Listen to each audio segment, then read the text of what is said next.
Sir माफी के साथ रोक रहा हूं, इस वक्त की बड़ी खबर का रुख करते हैं। प्रधानमंत्री मोदी ने एक बड़ी बैठक बुलाई है। प्रधानमंत्री मोदी ने तत्काल सीसीएस की बैठक बुलाई है। इस वक्त की बड़ी खबर, सीसीएस की बैठक बुलाई गई है। और देवानंद जी, इसके मायने जरा समझें।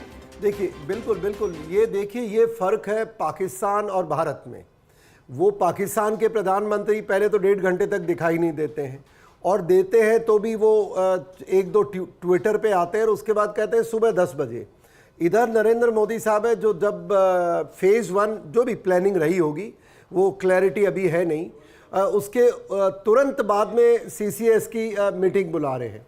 इसका मतलब ये है कि वो रिव्यू कर रहे हैं उसको, कि जो अभी हमारा पहला स्ट्राइक गया है, वो मिसाइल स्ट्राइक था, एयर स्ट्राइक था, नेवल था, क्या था, अब उसकी पब्लिक डोमेन में कितनी इन्फॉर्मेशन आई है, और अब उसके ऊपर जो वो रिव्यू करेंगे कि जो हम चाहते थे वो हुआ या नहीं हुआ, या नेक्स्ट स्ट्राइक के ऊपर है।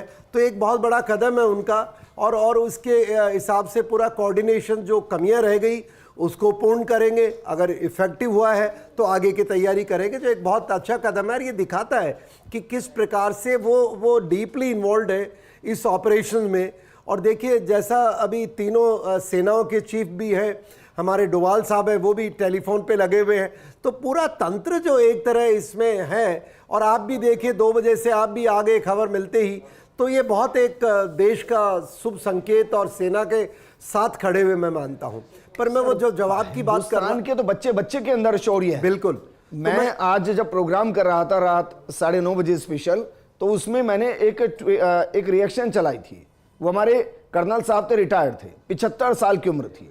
उन्होंने पत्र लिखा प्रधानमंत्री को कि अगर आप जंग में जा रहे हैं तो हमें साथ लेकर चलिए। 71 में हम धूल चटा कर आए हैं, और हमारी बटालियन में 240 लोग हैं जो रिटायर हो चुके हैं। सब आना चाहते हैं कि कैसे उनको मारा जाए। अब जरा सोचिए, 75 साल के हमारे सैनिक, अब मैं उनको बुजुर्ग नहीं कह सकता, वो भी जंग के लिए तैयार हैं, और 16 साल का बच्चा भी जंग के लिए तैयार है, और पाकिस्तान सो रहा है। देखिए, यही तो देश में फर्क होता है, जो मैं बता रहा था ना भी आपको। ये जोड़ के देखिए आप कि भारत बदला कैसे है, क्या बदलाव आया है। भारतीय सेना तो वही है, हमारी ट्रेनिंग भी वही है। जो सबसे बड़ा बदलाव आया 2016 के अंदर, मैं व्यक्ति की कोई महिमा मंडन नहीं कर रहा हूं, पर यह स्वीकार करना पड़ेगा देश को कि जो जीरो टॉलरेंस फॉर टेरर, और जो एक सॉफ्ट स्टेट की जो हमारी छवि थी कि भाई हिंदुस्तान में कुछ भी कर दो, होना जाना कुछ है नहीं, उस छवि को, मानसिकता को बदलने का काम जो नरेंद्र मोदी जी की सरकार द्वारा किया गया, वो एक ऐसा बदलाव था जिसके बाद सारी चीज़ें उससे जुड़ी हुई आगे आने लगी। क्या आने लगा?